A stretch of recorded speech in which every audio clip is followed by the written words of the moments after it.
this the real one? That's a stat. You can have that one, that's free.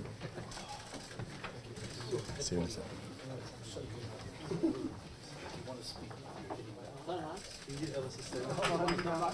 we go up? You got to stand up and talk. Okay, ladies and gentlemen, usual pact rule, please. If you need to ask a question to Cardiff Blues, raise your hand and use the microphone to make sure we have good translation. So, ladies and gentlemen, on behalf of EPCR, it's my pleasure to welcome the 2018 Challenge Cup champions, Cardiff Blues. We have head coach Danny Wilson, team captain Ellis Jenkins, and Gareth Anscombe. So, first questions, please.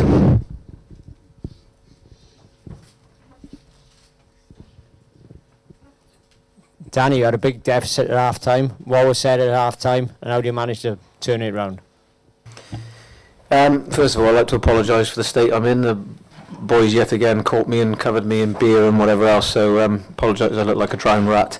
Half-time was basically, we talked about, in fact, I walked in the change room myself and the other coaches with messages, but the boys had really covered them already. They were sat discussing some of the bits and pieces around our attacking game and our defensive game. What we sort of kind of said together as a group was that we weren't really firing shots. We talked before the game about we wanted to go out and play the way we played all season and fire shots, and what fire shots means to us is, from an attacking point of view, make sure we're looking to have a go and looking to play. So we said second half we'd start playing from deep. Boys talked about some kick space in behind, and the likes of Gareth and Jared put some fantastic kicks in behind that flat line of defence from Gloucester, which opened them up a little bit. And then defensively, we said we needed to change the shot selection. We were making high tackles, maybe trying to choke a little bit too much, and we weren't getting anything from that. We needed to make some lower tackles and see if we could get our jacklers in the game.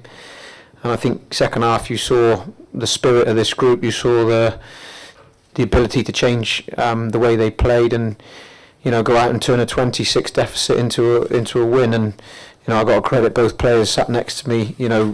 Ellis for his leadership and general nuisance as he is at the breakdown, and Gareth for quality kicks out of hand, and then obviously the winning kick from a touchline in front of that crowd in a European final. I just think is phenomenal and shows quality of player that he is.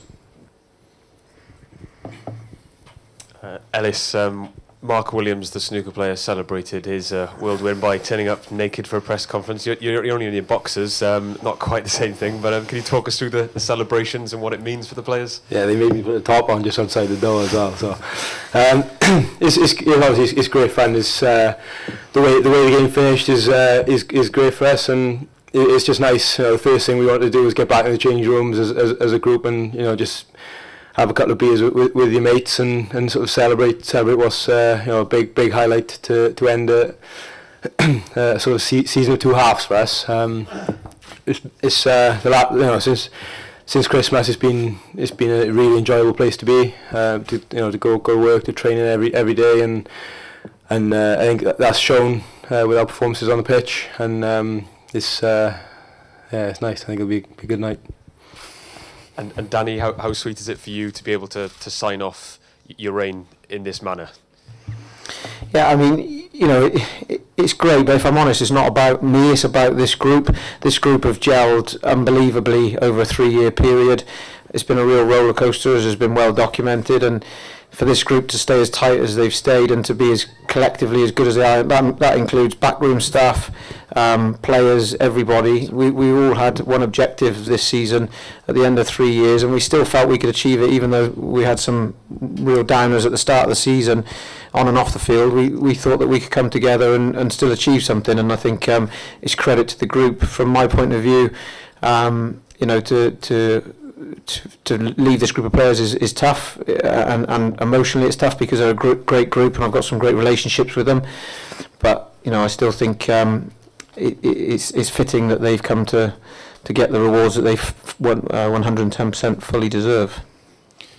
Danny, Gloucester have come out as very critical of the refereeing, particularly for that Ludlow non-award of a try before half-time. What is your perception of that incident? Look, I'm obviously sat here raw, haven't really gone back and looked over the game in any detail, so I don't really have any comment on that. I think, from our point of view, there's a yellow card for a driving line out offence. There could have been another one had we not scored, and maybe there are decisions at times in games that are missed, but I don't really have any comment on that one. You don't think that it should have been reviewed? If it had been your side, would you have wanted it reviewed? Well, like I say, I don't really have a huge amount to say about it. I go back and look at the game. I could probably give you, if I'm honest, a better opinion how I looked at it. But right this minute now, I'd probably be giving you a poor opinion because I haven't looked at it. And in the heat of the moment, sometimes as the opposition coach, you're probably going to go back over and have a look at that incident in a bit more detail. And unfortunately, I haven't. Gareth, what was going through your mind after the conversion, and then again stepping up for the penalty? Yeah, look, it's a funny one. I suppose I was really disappointed missing that first conversion. You just will them to go over, and the first one obviously didn't go where I wanted it to, and then off the kick-off, all the boys were just, still positive about playing and to have a crack, and, we reacted really well and had a cross kick and kicked again, and Garen Smith did really well to set up another shot for myself, and I guess I was just really lucky to be given another shot because, the team deserved to have a chance to win it, and, I just tried to clear my head and stick to my routine, I suppose, and sort of let the crowd tell me if it went over, and I was just really lucky and thankful, I suppose, when I picked up the tee, it went where it was supposed to go. Any more questions for the Blues? Danny, obviously you announced a long time ago you were leaving the Blues. You wish you'd changed your mind? I could have predicted you'd ask me that question, Andy. No, like I said before, I'm be very disappointed to leave this group. I've got some great relationships with some great players, but I made my decision a long time ago for a number of reasons, and my decision hasn't changed. My views on why I made my decision haven't changed. It was never about the playing group. It was never about the rugby environment, full stop. I knew this player group were quality, and I knew the coaching group and the people around them were quality. They were based on other decisions, and now's not the time to talk about that really. I think I'm definitely looking forward to a new challenge at Wasps, but what a way to finish, as a group to come away with some silverware, and I think leave the Blues in a position where hopefully this can be built on for the future, and I'm sure with the players they got there and hopefully some recruitment in the future that they can go on to bigger and better things again. Danny, on the injury front, what was the injuries to Navidi and Lane? Exactly. I think Josh dislocated his shoulder. It hasn't been fully confirmed. Obviously, it'll need to be scanned and so on. But the view was that he dislocated his shoulder, and Owen Lane, I think, had a fracture dislocation of his hand. So 2 nasty injuries for 2 players who played a major part this season. Any more questions for the Blues?